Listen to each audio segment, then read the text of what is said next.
G'day guys, welcome to Kitchen Treaties. Today we're making this quote-unquote magic condensed milk slice. Now I say magic because you bake the condensed milk and it kind of ends up like a cake at the bottom with custard on top. And also, it's because that's what everyone on Pinterest seems to call it.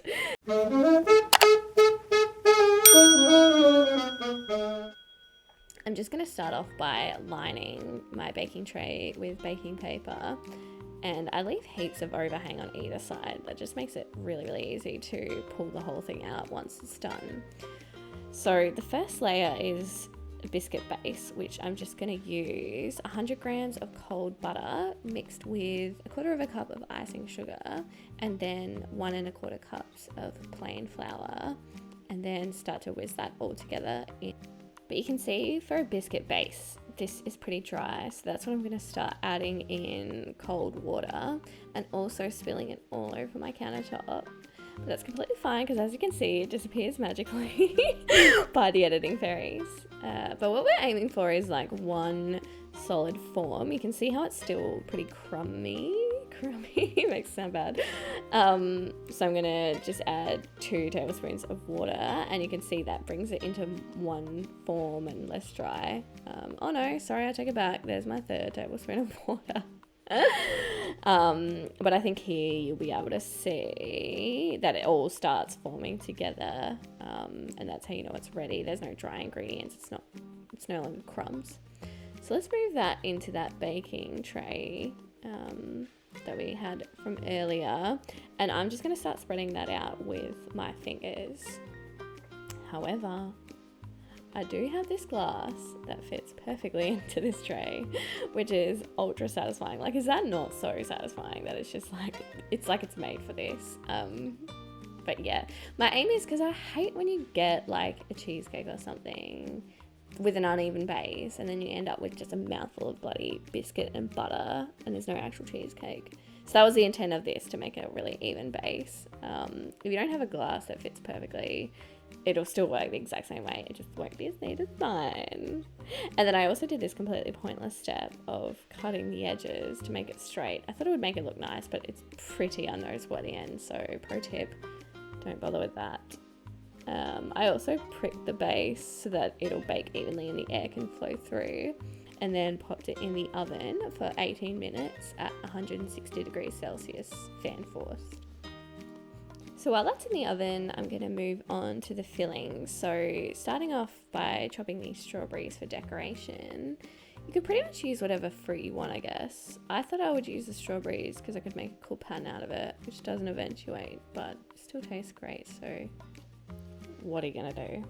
All right, let's make the condensed milk filling. So simple. It's just 1/4 cup of self-raising flour, and then a can of, who knew, condensed milk, and 2 eggs, which I don't know how I did this, but I cut it out.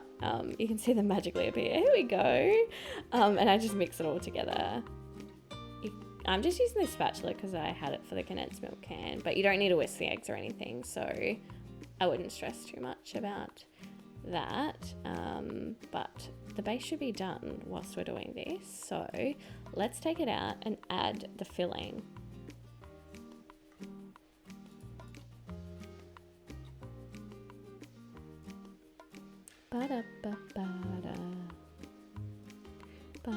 It definitely was not this relaxing making it as what the music seems, but anywho, let's put the decoration on. You can see I've got this beautiful pattern on my chopping board that I laid out so nicely.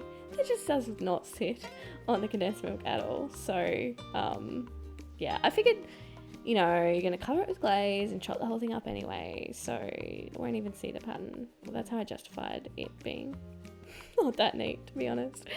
But let's just put the whole thing back in, I think for 8 minutes this time, and still at 160 degrees.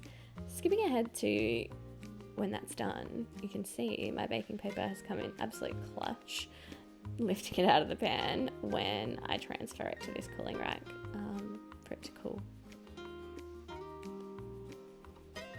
So meanwhile, let's make the icing, which is just butter, icing sugar, and a whole heap of spilt milk. Again, by me. You could definitely make this less lumpy if you sifted in the icing sugar, but I'm pretty sure I was too lazy to do that, which just creates more work for myself in trying to separate it when I'm mixing it all together. Actually, no, I was not lazy. The sieve was in the dishwasher. I remember this now, so I shouldn't be so hard on myself. Anyway, let's pour the icing over the slice and then just spread it out a bit so you can see the beautiful pattern that I did not create. But the glaze comes out really shiny, as you can see from my little close-up here. That's really satisfying. But let's move it on to our serving platter and then cut it up for people in queues. When I say people, I mean me, because since we're in quarantine, I'm pretty sure I ate this whole thing myself over the course of a week or whatever. But here's our finished product. So biscuit base, and then what looks like cake and custard from our condensed milk, and then the strawberries and glaze. Our magic cake per Pinterest. So thanks everyone for watching my first ever video. Let me know if you tried the recipe, made a nicer pattern than I did. And thanks again. Bye.